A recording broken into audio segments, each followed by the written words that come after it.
Going on, world? DS1 Ross. We back again here on Sheep Stay Sleep TV. Back again with another one of the Black History Month series, 2018. This is number 6 out of our 10 historians. Ella Josephine Baker. Ella Josephine Baker, the esteemed Ella Josephine Baker. Very, very powerful. Very, very active.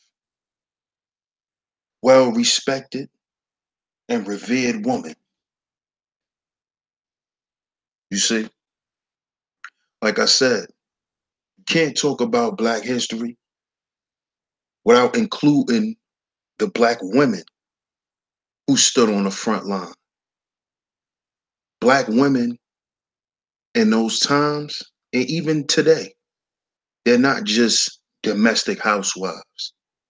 They're not just baby makers or, you know, someone who plays second fiddle to men. Women are extremely, extremely powerful when they're playing their position, when they know they role in the movement. There were a lot of Black women who were in leadership and still is today.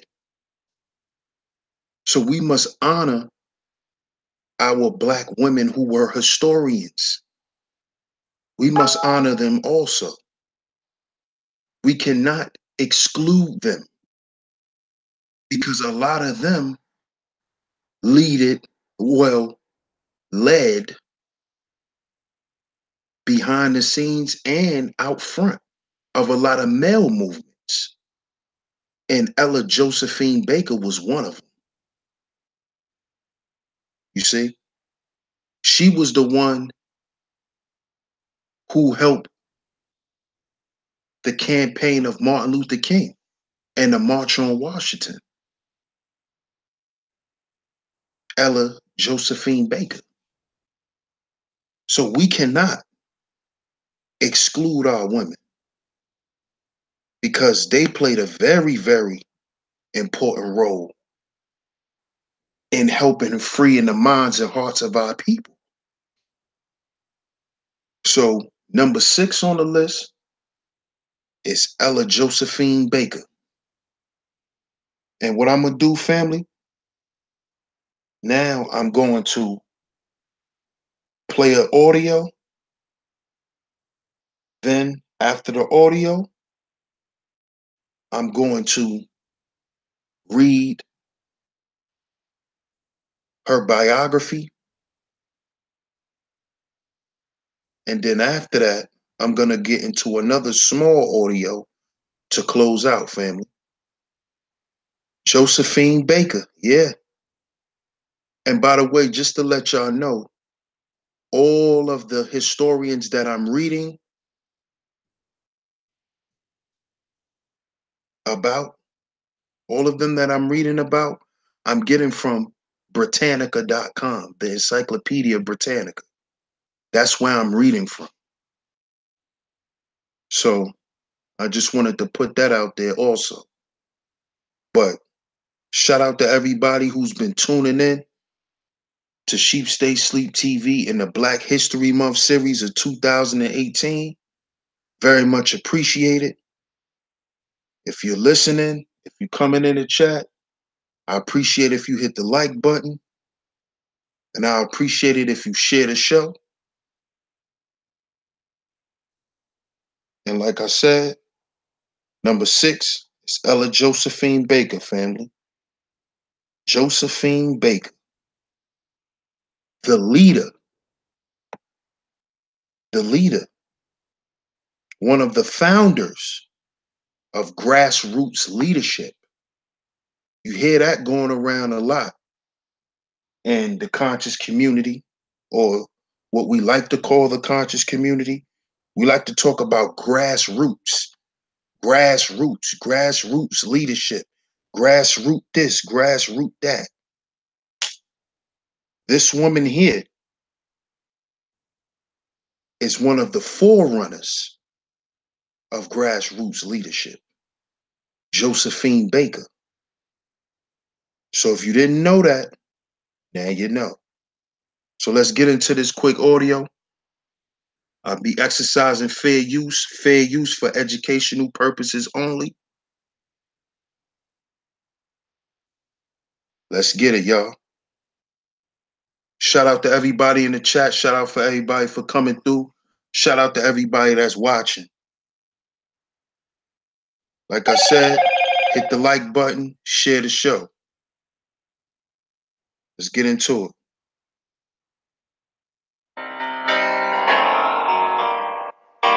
Ella Josephine Baker was a civil rights organizer and strategist who worked for social justice from 1931 to 1986.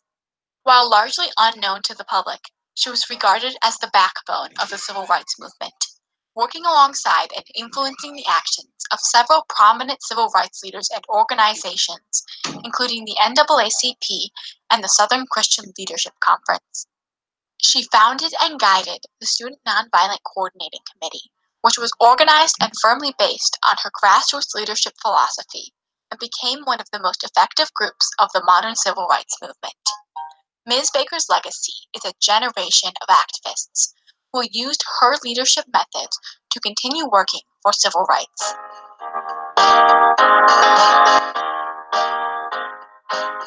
Ella Baker began working for civil rights organizations in 1927, at the height of the Harlem Renaissance, where she was exposed to what she described as a hotbed of radical thinking. In 1930, she became involved with the Young Negroes Cooperative League, which worked to establish consumer cooperatives within Black communities. Her work there solidified Ms. Baker's beliefs in group-centered leadership, with young people and women taking active leadership roles. Throughout her career, Ms. Baker never tried to be the focal point of any of the organizations with which she worked. My ego wasn't at stake at any point. I had found a greater sense of importance by being a part of those who were growing. Ms. Baker believed that civil rights would be achieved only if people were committed to fighting for their rights and making decisions within their communities. She believed that the civil rights movement required the long-term commitment of entire communities who worked tirelessly to create real change in the world.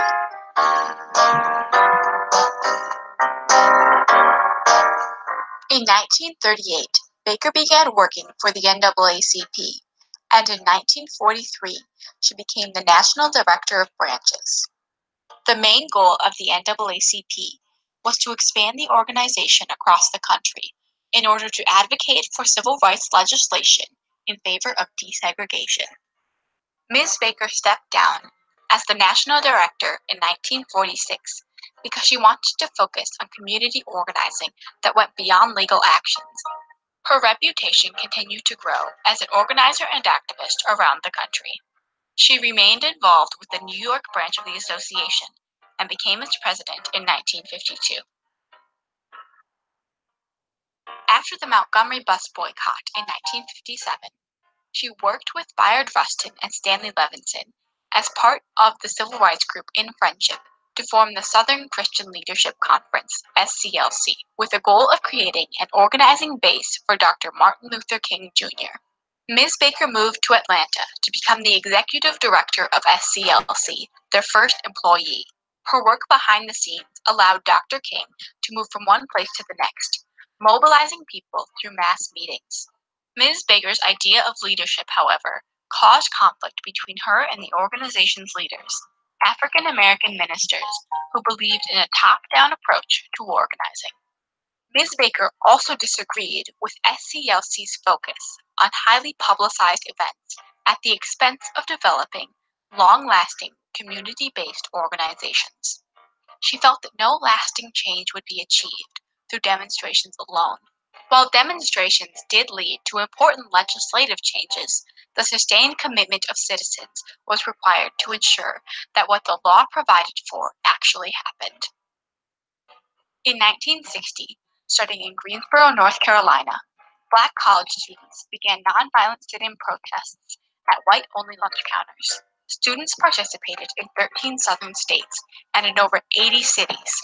Because the sit-ins were not coordinated by a larger organization, the publicity they gained led SCLC to consider adding a student branch. Because of Ms. Baker's connections throughout the movement, she was directed by Dr. King to help add the students to his organization. However, she believed that the students should decide their role in the civil rights movement themselves, rather than be controlled by the SCLC leaders.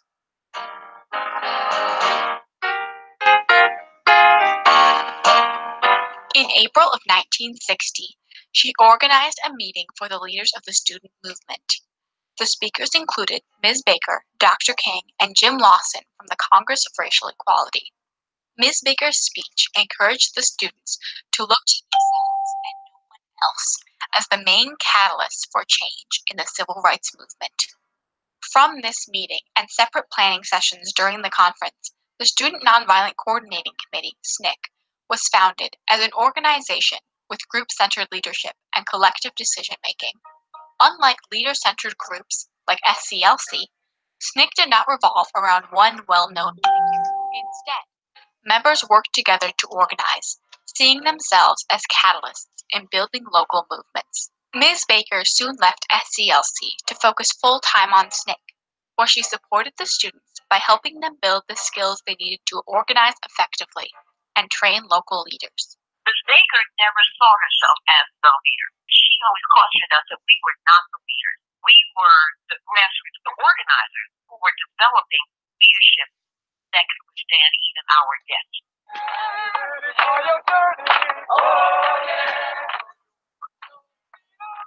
By 1961, SNCC had two main campaigns, one in Georgia and the other in Mississippi, both working for voting rights.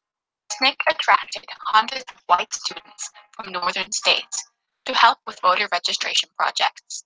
SNCC also helped to develop the Mississippi Freedom Democratic Party in 1964 as part of the voter registration project in Mississippi. As the adult advisor until 1964, Ms. Baker encouraged SNCC to develop community groups that would help to organize protests and campaigns. I think it's fair to say that without her leadership and her style of leadership, we would not have been the organization that we turned out to be. She guided their decision-making and worked to keep the nonviolent focus of the organization. SNCC worked to ensure the passage of the Voting Rights Act of 1965 and continued to support communities during its implementation.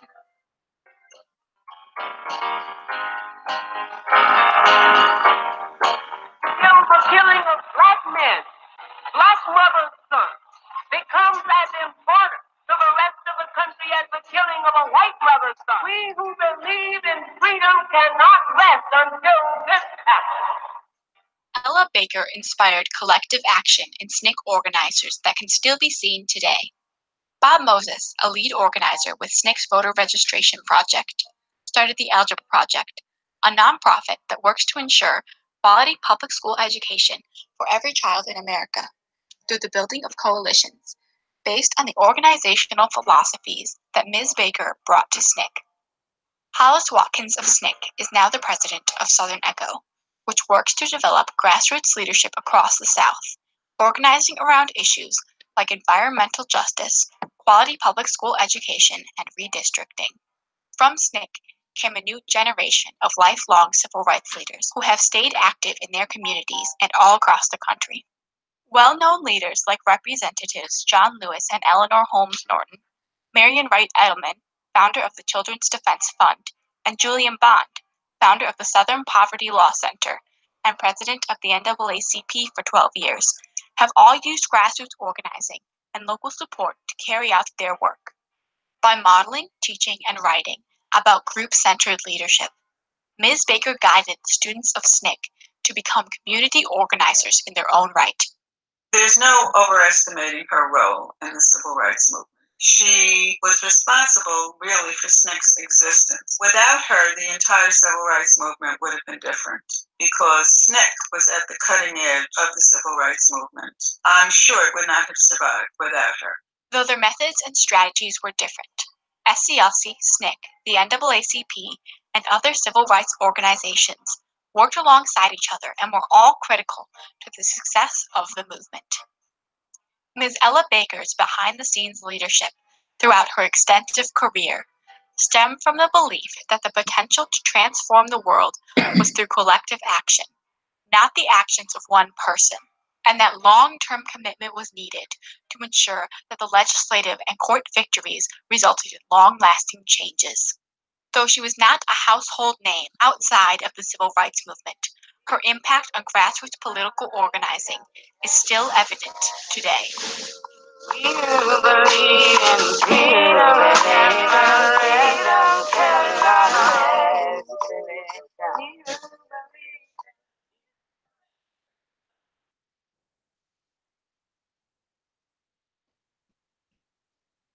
Ella Josephine Baker, y'all.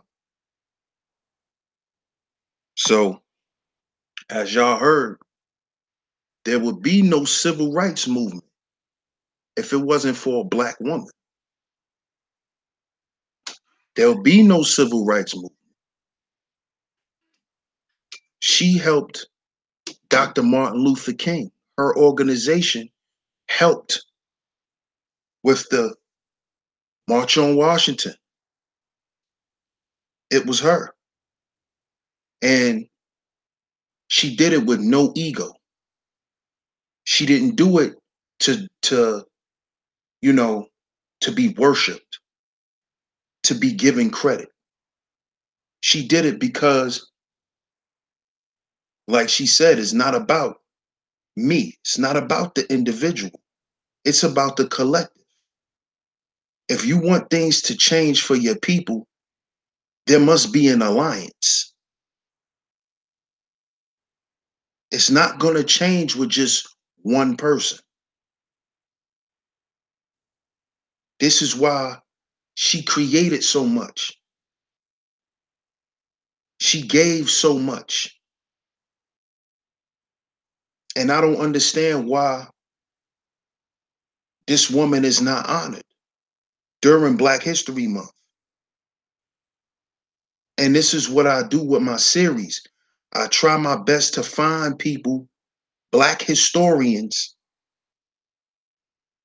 that are not being mentioned.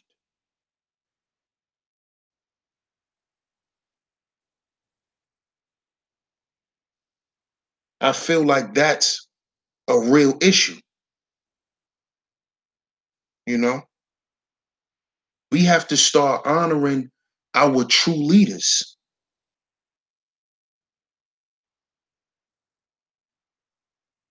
So let's get into some reading. Let's get into her life. Shout out to everybody in the chat. Ella Josephine Baker, born December 13th, 1903, in Norfolk, Virginia. She died on her birthday, December 13th, 1986, in New York City. Isn't that interesting? She died on her birthday. American community organizer and political activist who brought her skills and principles to bear in the major civil rights organizations of the mid-20th century. Baker was reared in Littleton, North Carolina. In 1918, she began attending the high school academy of Shaw University in Raleigh, North Carolina. Baker continued her college education at Shaw, graduating as valedictorian in 1927. So just like Barbara Sizemore, she was a scholar. She didn't just graduate, she graduated at the top of her class. She was a scholar. She was determined. She didn't just finish. She was one of the best. And look at the time period in 1927. So you know they dealt with heavy prejudice, heavy racism. And she still was able to graduate valedictorian. This is a black woman, y'all. She then moved to New York City in search of employment. There she found people suffering from poverty and hardship caused by the Great Depression, and was introduced to the radical political activism that became her life's work. You see? So we've always created out of adversity, out of oppression, out of struggle, out of pain. We've always created in those times. We created the best things in those times. And I'm guessing this is why now you don't have these type of people around anymore. Because it's like society has developed to a point where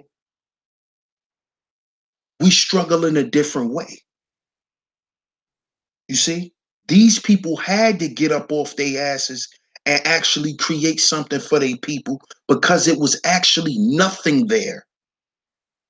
Really nothing there. You see? She saw her people going through poverty and hardship that was caused by the Great Depression, and made radical political activism her work. Now, of course, they call it radical because it was grassroots. She didn't go and seek to be a politician. So that's why they called it radical, because she didn't go through the system. And whenever you don't go through the system, they call you a radical. In the early 1930s, in one of her first efforts at implementing social improvement, she helped organize the Young Negroes Cooperative League, which was created to form cooperative groups that will pool community resources and thus provide less expensive goods and services to members. Look at what this woman created. She have created some things that some people on YouTube is trying to create now.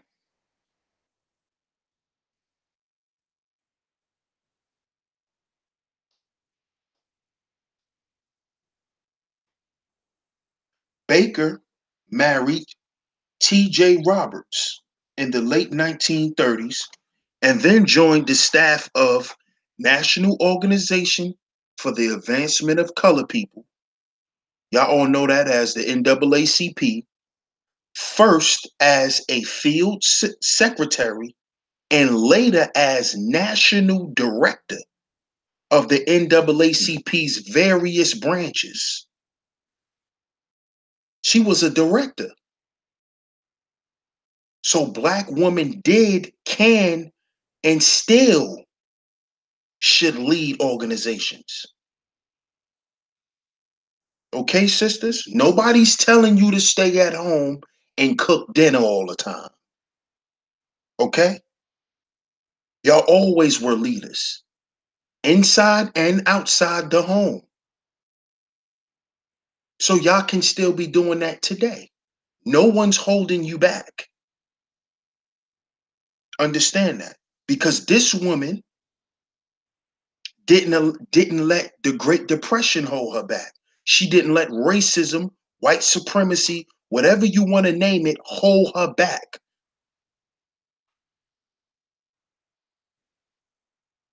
Unhappy with the bureaucratic nature of the NAACP and newly responsible for the care of her young niece, she resigned from her director position in 1946, but worked with the New York branch to integrate local schools and improve the quality of education for Black children.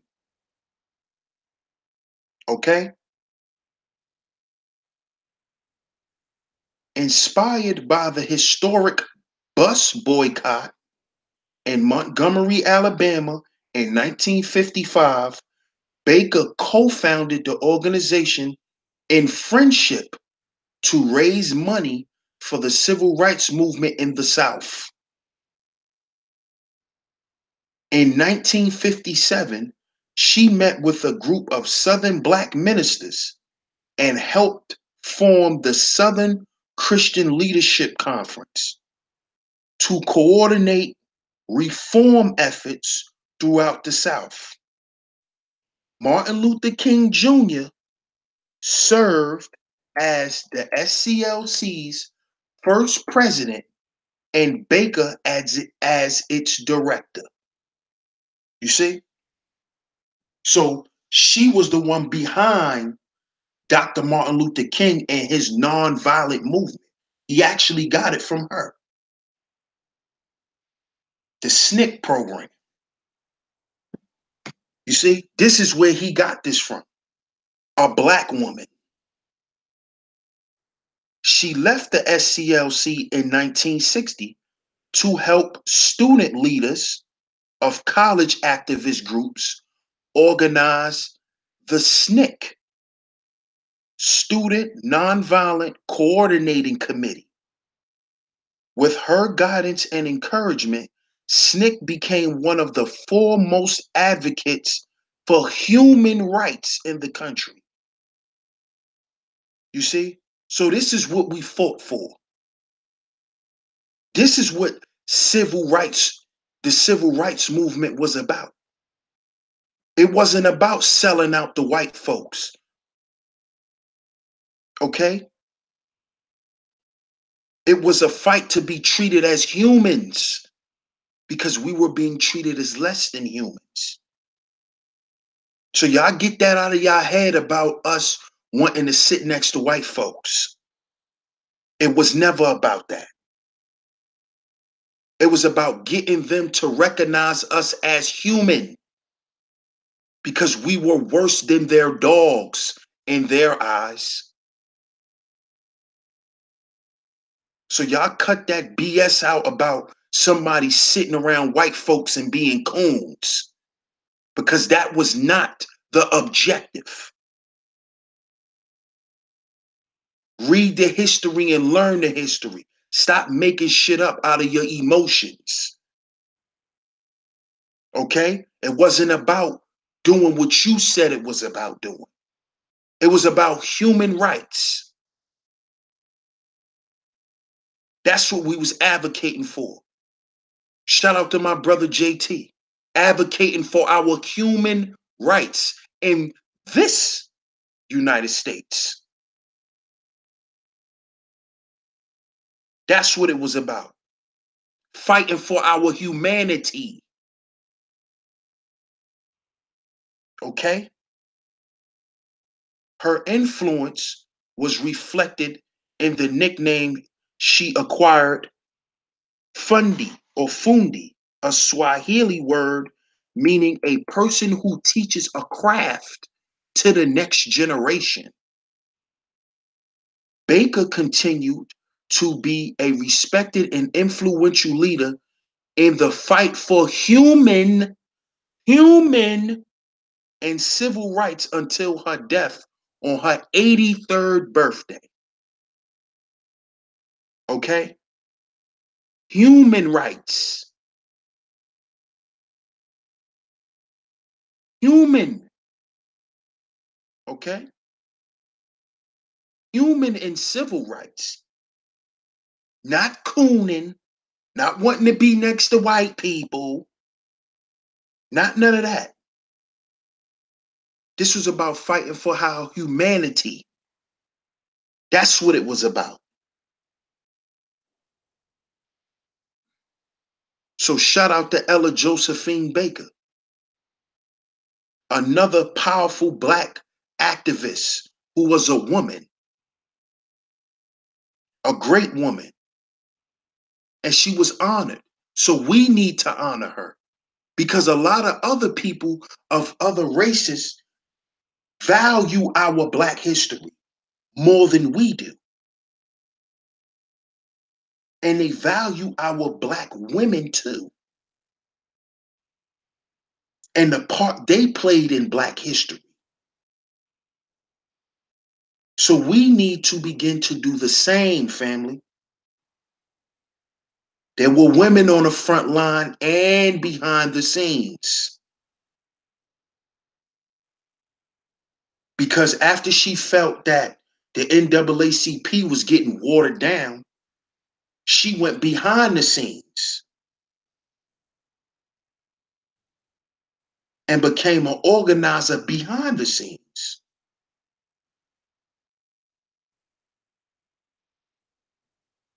Ella Josephine Baker, y'all.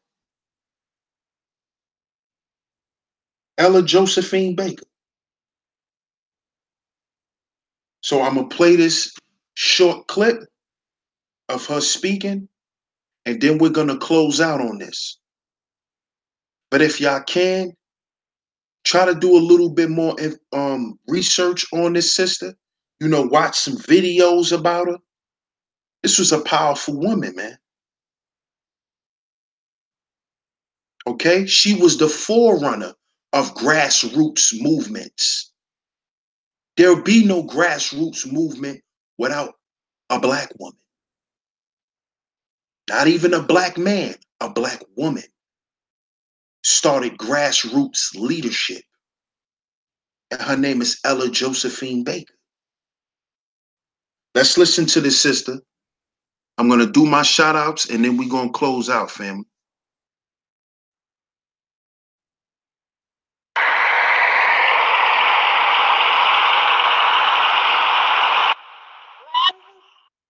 Brothers and sisters in the struggle for human dignity and freedom, I am here to represent the struggle that has gone on for 300 or more years, a struggle to be recognized as citizens in a country in which we were born. I have had about 40 or 50 years of struggle, ever since a little boy on the streets of Norfolk called me a nigger. I struck him back, and then I had to learn. Fair use, fair use. I had to learn that hitting back with my fist one individual was not enough. It takes organization. It takes dedication. It takes the willingness to stand by and do what has to be done when it has to be done.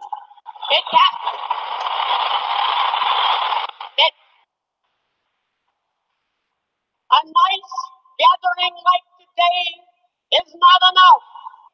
You have to go back and reach out to your neighbors who don't speak to you. And you have to reach out to your friends who think they are making it good and get them to understand that they, as well as you and I, cannot be free in America or anywhere else where there is capitalism and imperialism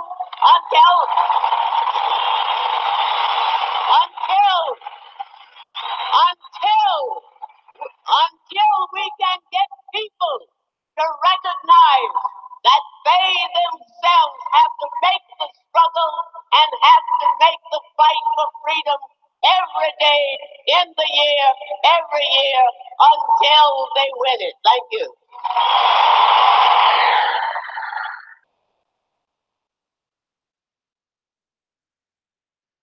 Y'all hear that? Powerful. Powerful. Powerful, family. Powerful. Love this woman.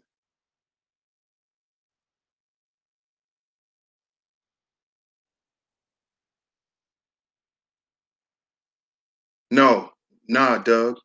Shout out to Doug, though. Shout out for coming through, bro. No, Ella Josephine Baker was an activist. I guess you talking about Anita Baker. She was a singer. We talking about Ella Josephine Baker, the one who started and created grassroots leadership. So whenever you hear in the quote unquote conscious community, grassroots, we need to do things from grassroots. We need to create grassroots groups. That was started by her, Ella Josephine Baker. Just listen to the playback, Doug, and you'll understand who she was, bro. But shout out to you for coming through, man. Shout out to Chef JT. Shout out to the chef.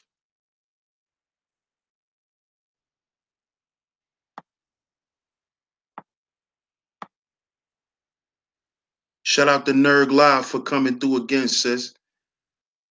I appreciate you.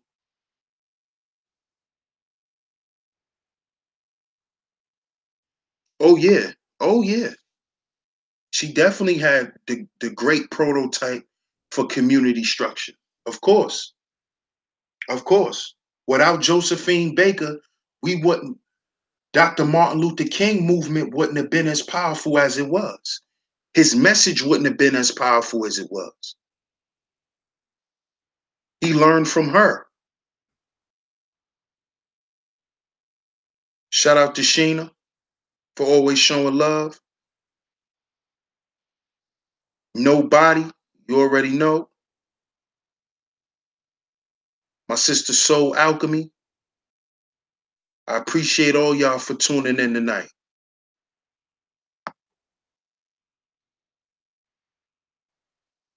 Yeah, I knew you was thinking about Anita Baker, bro. Nah, Ella Josephine Baker. The late, great Josephine Baker. The one that was behind Dr. Martin Luther King and his movement. A lot of people wouldn't think, not even me, until I actually found out that a black woman was behind the march. She's the one who helped Martin Luther King, a black woman.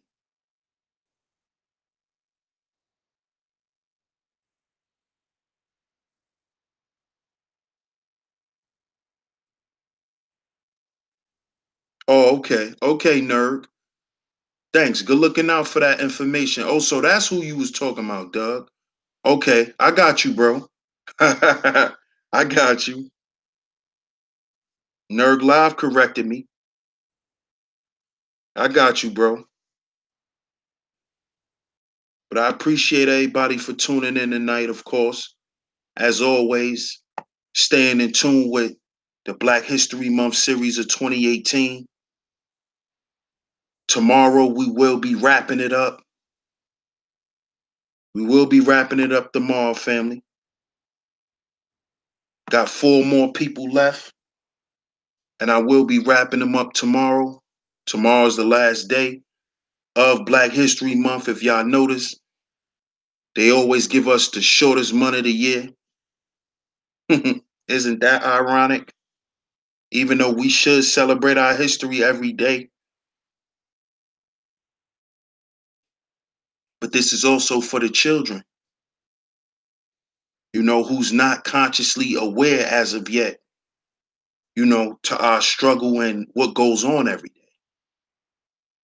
So this is why I decided to do it for Black History Month. So I appreciate y'all for tuning in again tonight.